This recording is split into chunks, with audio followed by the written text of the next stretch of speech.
Hello दोस्तों, मेरा नाम है शिखर और मैं आप सभी के सामने एक बार फिर से लेकर आया हूँ पॉपुलर हॉट क्वेश्चन सीरीज़ अपने यूट्यूब चैनल लेट्स क्रैक पर। जी हाँ, तो जिसमें जैसा कि आप सभी को पता है कि 15 क्वेश्चन सीरीज मैंने चलाई हुई है 15 क्वेश्चंस की। और ये जो क्वेश्चन होते हैं बेसिकली सीडीपी के होते हैं। तो आज के जो क्वेश्चंस होने वाले हैं वो आपके चाइल्ड डेवलपमेंट के होने के साथ साथ शिक्षा मनोविज्ञान के होने वाले हैं। जी, शिक्षा मनोविज्ञान के। तो देर ना करते हुए शुरू करते हैं आज के इस वीडियो को शुरू करने से पहले बस इतना कहना चाहूँगा, चैनल पर अगर आप नए हैं तो चैनल को सब्सक्राइब जरूर कर लें। देखते हैं पहला क्वेश्चन। और आप सभी की स्क्रीन पर पहला क्वेश्चन जैसा कि आता हुआ। पहला क्वेश्चन हमारा कहता है कि किशोरों में द्वंद्व उभरने का प्रमुख कारण क्या होता है। किशोरों मतलब किशोरावस्था की बात कर रहा है, एडोलेसेंस की बात कर रहा है। इसके ऑप्शन हैं पीढ़ियों का अंतर, अवसरों की प्रतिकूलता, निराशा तथा निस्सहायता, किशोरों में स्वप्न दोष। तो सबसे ज़्यादा जो प्रोबेबिलिटी है वो किशोरों में स्वप्न दोष की है। इसके कारण में द्वंद्व उभरता है, यानी इनके मन में अनेक तरह की गतिविधियां उभरती हैं। ठीक है, अब हम समझते हैं स्वप्न दोष क्या है। क्योंकि निराशा और निस्सहायता या अवसरों की प्रतिकूलता या पीढ़ियों का अंतर, इसका कोई मतलब नहीं है।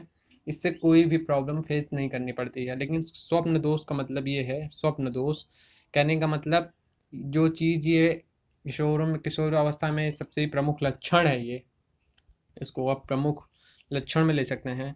होता ये है कि जो भी चीज़ें किशोरों की पूरी नहीं होती है, जैसे कोई ख्वाहिश है या कुछ भी है, कोई इच्छा है जो पूर्ण नहीं हुई रहती है, तो वो उनके अचेतन मन में चली जाती है। किस में चली जाती है? अचेतन मन में। फिर वहाँ से अब जो, जैसे आप लोगों को पता होगा कि 3 स्टेजेस दी गई हैं आपके मैकडूल के द्वारा, इड, ईगो, सुपर ईगो। तो होता क्या है कि बेसिकली ईगो में रहने वाला व्यक्ति सबसे बेहतर माना जाता है, क्योंकि सुपर ईगो वाला जो है उसको किसी चीज़ की वही नहीं रहती, सब वो उसका कहने का मतलब वो हो जाता है, जो हो रहा है सब ठीक ही हो रहा है, उस टाइप का हो जाता है। इड वाला जो होता है ये स्वयं में अपने आप में खोया हुआ रहता है, कहने का मतलब स्वार्थी टाइप का इसको बोल सकते हैं। तो इसका यहाँ से यह कहने का मतलब कनेक्शन है कि स्वप्न दोष का मतलब है कि जैसे आप अचेतन मन और चेतन मन, दो मन होते हैं, आप सभी को पता होगा, चेतन और अचेतन। तो जब अचेतन मन में चला गया इसका, जो कहने का मतलब जैसे कोई गोल है या कुछ इच्छा है चली गई, तो वो इच्छा काफ़ी टाइम तक दबी रह जाती है, अचेतन मन में रह जाती है। और अचेतन मन में रहती है तो ये जब भी खाली बैठता है उसके बारे में सोचता रहता है, और इतना सोचता है कि वो चीज़ें खुली आंखों से उसको दिखने लगती हैं। जैसे आपने कई बार सुना होगा कि इमेजिनेशन जिसको बोलते हैं, इमेजिनेशन, तो वही इमेजिनेशन ये बहुत ज़्यादा करता है। और ये इमेजिनेशन सोने के बाद नहीं बल्कि दिन में ही करता है कि मैं यहाँ रहूँगा, मैं ऐसा जाऊँगा। और आपने देखा होगा कि किशोर जो होते हैं, मतलब जैसे हम लोग भी थे, तो जैसे आप रहे होंगे, तो देखिए इस अवस्था में अपने आप को सजना संवारना, अपने आप को सजना संवारना कहने का मतलब स्वयं को ढालना, बेहतर ढंग से साजना संवारना, दूसरों का ध्यान आकर्षित करने के लिए। किसके लिए ये सब करते हैं? दूसरों का ध्यान आकर्षित करने के लिए, अपने आप को श्रेष्ठ दिखाने के लिए ये सारी चीज़ें करते हैं। तो किशोरावस्था में ये स्वप्न का दोष जो है वो बेसिकली पाया जाता है। इसका जो राइट आंसर वो फोर्थ है। मैंने इसको थोड़ा डीपली में समझाया। आगे बढ़ते हैं अगले क्वेश्चन की ओर। और अगला क्वेश्चन कहता है कि पाठ्यचर्या है। पाठ्यचर्या क्या है? शिक्षण पद्धति एवं पढ़ाई जाने वाली विषय वस्तु है, विद्यालय का संपूर्ण संपूर्ण है, या मूल्यांकन प्रक्रिया है, या कक्षा में प्रयुक्त पाठ्य सामग्री है। तो देखिए, अब इसका विद्यालय का संपूर्ण और मूल्यांकन प्रक्रिया तो ये दोनों कट हो गई। ठीक है, क्योंकि पाठ्यचर्या के लिए सिर्फ मूल्यांकन ही नहीं कराया जाता पाठ्यचर्या के द्वारा। पाठ्यचर्या का महत्व ये भी होता है कि वो शिक्षण पद्धतियों, देखिए इसमें है शिक्षण पद्धति एवं पढ़ाई जाने वाली विषय वस्तु। और चौथा ऑप्शन आपका है कक्षा में प्रयुक्त पाठ्य सामग्री। तो कक्षा में जो प्रयुक्त पाठ्य सामग्री है वही उसकी पाठ्यचर्या है।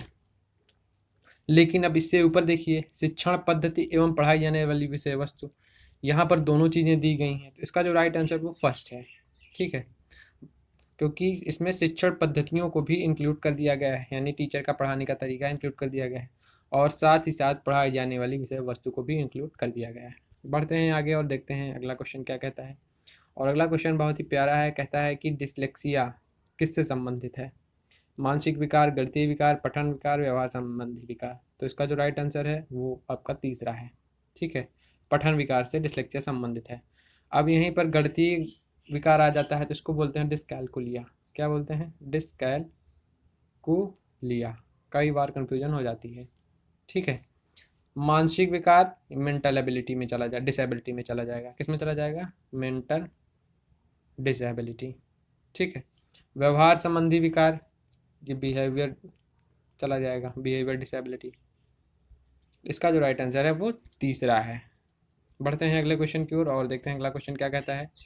अगला क्वेश्चन है कि अनुमान के अनुसार बुद्धिलब्धि होती है। यहाँ पर टर्मन कर लीजिए, यहाँ पर टर्मन के अनुसार बुद्धिलब्धि होती है। जो टर्मन का जो दिया गया था वो उन्होंने बताया था बेसिकली 120 से 140 कहने का मतलब उनके बीच में जो डिफरेंस था वो कुछ इस टाइप का था कि जैसे 100 से 120 में ले लें, 120 से 140 में ले लें, या उससे अगर नीचे आते हैं तो जैसे 80 से 100 में ले लें। इस तरह से उन्होंने दिया था अपना। तो इसका जो राइट आंसर वो पहला है। बढ़ते हैं इसी के साथ अगले क्वेश्चन पर और अगला क्वेश्चन देखते हैं कि कहता है कि जब बच्चा कोई नियम या सिद्धांत सिखाना हो तो अध्यापक प्रयोग करेगा। अब इसमें कह रहा है कि जब बच्चे को कोई नियम या सिद्धांत सिखाना हो तो अध्यापक प्रयोग करेगा। आगमन विधि, निगमन विधि, विश्लेषण और कहानी कथन विधि, ठीक है। अब आगमन विधि नहीं प्रयोग की जाती है। विशेषता क्यों नहीं प्रयोग की जाती है? क्योंकि आगमन विधि जो है वो नियम से उदाहरण की ओर चलती है। संकीर्ण कहने का मतलब ये ऊब टाइप की विधि हो जाती है, ये बच्चों के लिए निरस्तापूर्ण विधि हो जाती है। दूसरी हमारी है निगमन विधि, ये हमारी बहुत अच्छी विधि है, उदाहरण से नियम की ओर पढ़ाया जाता है। तीसरी हमारी विश्लेषण विधि है। देखिए विश्लेषण और संश्लेषण दो होते हैं।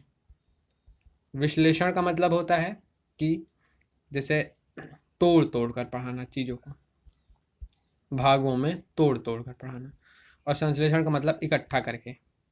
कहानी कथन आप सभी जानते ही हैं, तो आगमन नहीं होगा, विश्लेषण विधि तोड़ तोड़ कर क्योंकि सिद्धांत को सिखाना है, और कहानी कथन भी प्रयोग बिल्कुल भी प्रयोग अच्छी नहीं होगी क्योंकि कहानी कथन में वो फिर समझेंगे नहीं सिद्धांत को।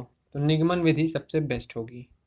अब निगमन विधि क्यों बेस्ट होगी? क्योंकि आपको जैसे मान लीजिए कोई सिद्धांत उनको बताना है, ठीक है, तो पहले आप उसके बारे में उदाहरण देंगे, उसके बाद उस सिद्धांत को बताएंगे तो बेहतर ढंग से वो समझ पाएंगे। जैसे गुरुत्वाकर्षण आपको समझाना है, क्या समझाना है? गुरुत्वाकर्षण, ठीक है। अब पहले अगर जी वगैरह वैल्यू वगैरह बता देंगे तो कंफ्यूज हो जाएंगे।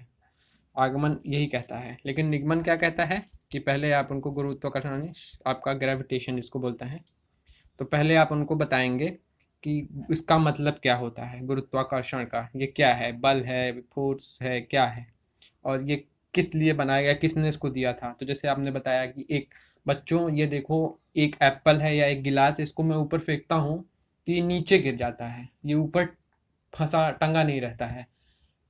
ये जैसे भी ये पेन फेंक दी आपने, कोई जैसे मान लीजिए कोई बच्चा है, मान लीजिए कोई बच्चा है और आपने पेन फेंक दी, एक पेन उठाई और इसको ऊपर फेंक दी और ये नीचे आ गई पेन।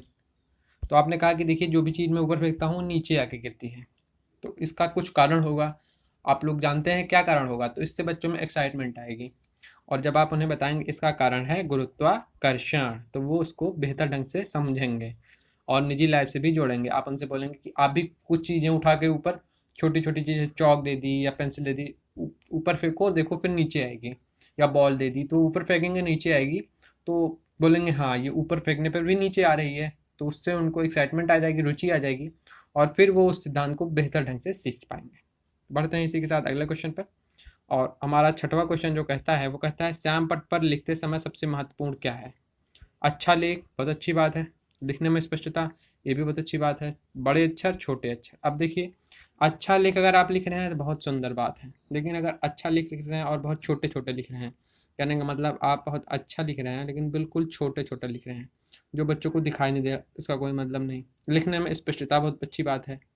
आप जैसे लिख रहे हैं आ लिखे, फिर गा लिखे, अंगा लिखे, तो बहुत अच्छी बात है। लेकिन चूंकि छोटे बच्चों की बात हम करते हैं, प्राइमरी लेवल पे बात करते हैं, तो सबसे ज़्यादा जरूरी होता है अक्षरों बड़े होने चाहिए। स्पष्ट सुंदर तो ठीक ही है, लेकिन सबसे मेन बात है अक्षर बड़े होने चाहिए, स्पष्ट भी होने चाहिए, ठीक है, पर सबसे ज़्यादा जो महत्वपूर्ण होता है वो अक्षरों का बड़ा होना है। इसका राइट आंसर तीसरा है। बढ़ते हैं अगले क्वेश्चन की ओर और अगला क्वेश्चन देखते हैं कि भूल भुलैया परीक्षण के लिए उपयुक्त आयु क्या है। जैसे ये भाटिया का भी एक परीक्षण दिया गया था, तो भूल भुलैया परीक्षण जो है 5 से 10 वर्ष के बच्चों के लिए उपयुक्त है। अब क्यों उपयुक्त है आप कहेंगे, अगर 5 से 10 बच्चों के लिए 10 वर्ष के लिए बच्चों के लिए उपयुक्त है तो ये 6 से 14 के लिए या 10 से 16 के लिए उपयुक्त क्यों नहीं है। तो जैसे मैं आपको जैसे बताता हूँ कि मान लीजिए आपको अभी बच्चों की तरह मछली जल की रानी है ये कविता सुनाई जाए, तो आपको अच्छा लगेगा? नहीं अच्छा लगेगा, क्योंकि वो बच्चों के लिए बनी ही है। अब जैसे आपको आर्यमान शक्तिमान जो आता था टीवी पे, वो अब क्या देखने में मन लगता होगा? नहीं लगता होगा, क्योंकि आपको पता है कि सब काल्पनिक है। और वहीं पे बच्चों को ये सब नहीं पता होता है कि ये काल्पनिक है, बनावटी है। उनको उसमें बेहतर अच्छा लगने लगता है, अनुभव होने लगता है, वो अपने आप को उसमें देखना भी शुरू कर देते हैं। बढ़ते हैं अगले क्वेश्चन की ओर, देखते हैं क्या है। अगला क्वेश्चन कहता है कि समायोजन की प्रक्रिया क्या है। स्थिर है, अगर समायोजन की प्रक्रिया स्थिर हो गई, समायोजन की बात है, एडजस्टमेंट की बात है। मैंने इसको कई बार बताया, इस एडजस्टमेंट और आपका जो आत्मसातकरण होता है इसके बारे में। गतिशील है, स्थानापन्न है, अवरोधी। अवरोधी तो बिल्कुल नहीं है, अगर आप समायोजन कर रहे हैं तो बेहतर बात है। गतिशील प्रक्रिया है, इसका राइट आंसर गतिशील है। स्थिर नहीं है, ना स्थानापन्न है। बढ़ते हैं अगले क्वेश्चन की ओर और अगला क्वेश्चन देखते हैं क्या कहता है। बहुत ही प्यारा क्वेश्चन है कि शिक्षा मनोविज्ञान क्या अध्ययन कराता है हमें। प्रेरणा व पुनर्बलन के प्रभाव का अध्ययन कराता है, वंशानुक्रम और वातावरण का अध्ययन कराता है, ध्यान व रुचि का अध्ययन कराता है, या व्यक्तिगत भेदों का अध्ययन कराता है। तो शिक्षा मनोविज्ञान हमें किस चीज़ का अध्ययन कराता है? इसका आंसर मैं आप सभी से चाहूँगा, तो आप कमेंट बॉक्स में इसका आंसर ज़रूर बताइएगा। अगर आपने का तैयारी की है तो आप इसका आंसर आराम से दे सकते हैं। बढ़ते हैं अगले क्वेश्चन की ओर और देखते हैं अगला क्वेश्चन क्या कहता है। अगला क्वेश्चन हमारा कहता है कि छोटी कक्षा में शिक्षक की सबसे महत्वपूर्ण क्या विशेषता है। तो पढ़ाने की उत्सुकता, अच्छी बात है। धैर्य व दृढ़ता, शिक्षा विधियों का ज्ञान, मानक भाषा का ज्ञान। मान लिया आपको विधियों का ज्ञान बहुत है या मानक भाषा का ज्ञान बहुत है, लेकिन आप में धैर्य और दृढ़ता नहीं है, तो क्या आप प्रयोग अच्छे से कर पाएंगे? बच्चे अपना अलग कोलाहल मचाए हुए हैं, उनको शांत नहीं करा पा रहे हैं, माहौल नहीं अच्छा बना पा रहे हैं, इन्वायरमेंट नहीं क्रिएट कर पा रहे हैं, और शिक्षा विधियों का ज्ञान आप ज्ञान देते चले जा रहे हैं, तो ऐसे ज्ञान का कोई मतलब ही नहीं निकलेगा, क्योंकि बच्चा समझेगा ही नहीं जब तक उस पर ध्यान ही नहीं देगा, फोकस ही नहीं करेगा, तब तक वो कहाँ से समझेगा। तो इसलिए एक टीचर में धैर्य और दृढ़ता होनी चाहिए, क्योंकि कई बार छोटे बच्चे हैं तो गलतियाँ भी करते हैं। ऐसे में अगर आप अपना धैर्य खो देंगे, दृढ़ता आप नहीं रख पाएंगे, कहने का मतलब धैर्य खो देंगे और उनको, जैसे मान लीजिए कमज़ोर बच्चा है, आप उसको धैर्य के साथ नहीं सिखा रहे हैं, दृढ़ता नहीं है आप में, एक दिन सिखाया, 2 दिन सिखाया, तीसरे दिन सिखाया, चौथे दिन बोली, तुम कभी नहीं सीख पाओगे। तो ये आप बहुत समस्या वाली बात हो जाएगी, क्योंकि बच्चे में अगर आप ही ऐसा बोल देंगे तो बच्चे को सिखाएगा कौन? शिक्षक का ही परम कर्तव्य है ना ये, इसलिए उसका राइट आंसर धैर्य एवं दृढ़ता है। अगला क्वेश्चन है, बालक में सामाजिक भावना का विकास जन्मजात होता है। आप इस कथन से क्या है? बालक में सामाजिक विकास, भावना का विकास जन्मजात होता है। पूर्णतः सहमत है, संभवतः सहमत है, असहमत है, या कुछ सीमा तक सहमत है? आप बताइए क्या सहमत है। मैं तो असहमत हूँ, क्योंकि बालक में सामाजिक भावना का विकास जन्मजात अगर होता तो बच्चों को ये क्यों बोला जाता कि बच्चे को सामाजिक दिलाने के लिए उसको अलग अलग पर्यावरण में, बेहतर पर्यावरण में ज़रूर उसको माहौल देना चाहिए, उसमें रखना चाहिए। बोला जाता है कि बच्चों को जो पहला समाजीकरण होता है वो परिवार से शुरू होता है। परिवार, उसका पहला समाजीकरण परिवार से शुरू होता है, और जो समाजीकरण की पहली एजेंसी परिवार ही है। और पहला समाजीकरण किसके द्वारा होता है? तो माता पिता भाई बहन द्वारा होता है। ठीक है, तो मैं तो इससे असहमत हूँ। आप क्या हैं, इसका भी आंसर आप कमेंट बॉक्स में दीजिएगा। बढ़ते हैं अगले क्वेश्चन की ओर और देखते हैं अगला क्वेश्चन क्या कहता है। अगला क्वेश्चन कहता है कि छात्रों में परस्पर सहयोग की भावना विकसित करने के लिए आप इसके लाभ बनाएंगे, अन्य शिक्षकों के साथ मिलकर काम करेंगे, सहयोग की भावना की कहानी सुनाएंगे, और चौथा है सहयोग न करने वालों को दंडित करेंगे। तो देखिए, इसके लाभ बनाएंगे, इसका कोई मतलब नहीं, और यहाँ पे आप एक और ऑप्शन हटा दीजिए, दंडित, ये भी आप नहीं करेंगे। अब 2 ऑप्शन बचते हैं कि अन्य शिक्षकों के साथ मिलकर काम करेंगे और सहयोग की भावना की कहानी सुनाएंगे। अब कहानी सुनाना अच्छी बात है, लेकिन सहयोग की भावना की कहानी सुनाएंगे, इससे क्या बच्चों में कोई आएगा, अंतर आएगा? कहने का मतलब क्या वो सीख पाएंगे? आप लोगों की तरह, कहने का मतलब हम लोगों की तरह या प्रौढ़ नहीं है अभी वो, कि उनको नैतिकता का पाठ पढ़ा दिया जाए और वो सीधे से उसको समझ जाएं। उनको कहानी के द्वारा पढ़ाएंगे, अच्छी बात है, लेकिन उससे कहीं ज़्यादा बेहतर होगा कि आप अन्य शिक्षकों के साथ मिलकर उस पर काम करें। सिर्फ कहानी से नहीं होगा, बल्कि उस पर गतिविधियां भी कराएंगे तो बेहतर होगा। और उसके लिए आप अकेले कर नहीं सकते हैं, उसके लिए आपको शिक्षकों की मदद लेनी पड़ेगी। तो इसका जो राइट आंसर वो दूसरा है। बढ़ते हैं इसी के साथ अगले क्वेश्चन पर, और अगला क्वेश्चन हमारा है कि बच्चों की वृद्धि के अनुरूप उनकी रुचियां क्या होती हैं।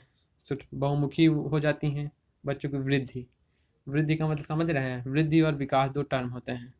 वृद्धि कुछ समय तक ही चलती है, विकास जीवन पर्यंत तक चलता रहता है। सुदृढ़ व सीमित हो जाती है, अनियमित दिशा में चलती रहती है, पहले जैसे रहती है। तो देखिए बच्चों की वृद्धि के अनुरूप क्या उनकी रुचियां होती रहती हैं। उनकी जो रुचियां होती हैं वो बहुमुखी हो जाती हैं वृद्धि के अनुरूप देखा जाए तो। सुदृढ़ व सीमित नहीं होती हैं। सीमित अगर हो गई तो फिर ख़त्म है, उसका कहने का मतलब जो आपकी प्रक्रिया चलती है अधिगम, ये इसका कोई अर्थ नहीं रह गया। अनियमित दिशा में भी नहीं चल सकती, पहले जैसे रहती ही नहीं, क्योंकि कुछ ना कुछ चेंजेस तो आता है, वो बहुमुखी हो जाती हैं। अगला क्वेश्चन है कि शिक्षा का सबसे बड़ा उद्देश्य क्या है। सबसे मोस्ट इंपॉर्टेंट आईएमपी क्वेश्चन, बहुत ही प्यारा सा प्रश्न है कि छात्र धन कमा सकें, ज्ञान अर्जन कर सकें, बेहतर जीवन पा सकें और संपन्नता पा सकें। आपको क्या लगता है इसका जो राइट आंसर है वो बेहतर जीवन जीने के लिए है। ज्ञान अर्जन भी अच्छी बात है, धन कमाना भी अच्छी बात है, लेकिन ये दोनों ऑप्शन इसके अंदर इंक्लूड हो गए हैं बेहतर जीवन के लिए। बेहतर जीवन इंसान तभी जी सकता है जब उसके पास ज्ञान अर्जन भी हो, उसके द्वारा वो उसका उपयोग करके धन भी कमा रहा हो, अपनों और अपनों का ख्याल रख रहा हो, साथ ही साथ परिवार के साथ साथ वो सामाजिकता में मान मर्यादा प्रतिष्ठा भी हासिल किया हो, और प्रतिष्ठा मान मर्यादा के हासिल करने के लिए वह अच्छे काम कर रहा होगा। तो इस ऑप्शन के अंदर आपके सारे ऑप्शन आ गए, तो इसका राइट आंसर तीसरा है। अगला क्वेश्चन हमारा कहता है, और लास्ट क्वेश्चन आज का है कि प्रौढ़ शिक्षा के लिए आयु वर्ग क्या होनी चाहिए। तो 6 से 16 वर्ष, 12 से 16 वर्ष, 18 से 50 वर्ष या 15 से 35 वर्ष। इसका जो राइट आंसर वो 15 से 35 वर्ष है, या आप 18 से 50 वर्ष बोल सकते हैं, क्योंकि 15 से 35 थोड़ा सा ठीक है। ये 18 से 50 वर्ष भी ठीक। देखिए किसी किसी बुक में 18 से 50 दिया गया है, और किसी किसी बुक में 15 से 35 दिया है। मैंने कई सारी बुक्स देखी, बट बेसिकली मुझे यही लगा कि 50 वर्ष की उम्र तक पहुँचते पहुँचते प्रौढ़ शिक्षा देना तो ठीक ही है, पर उतने बेहतर ढंग से वो समझ नहीं पाएंगे।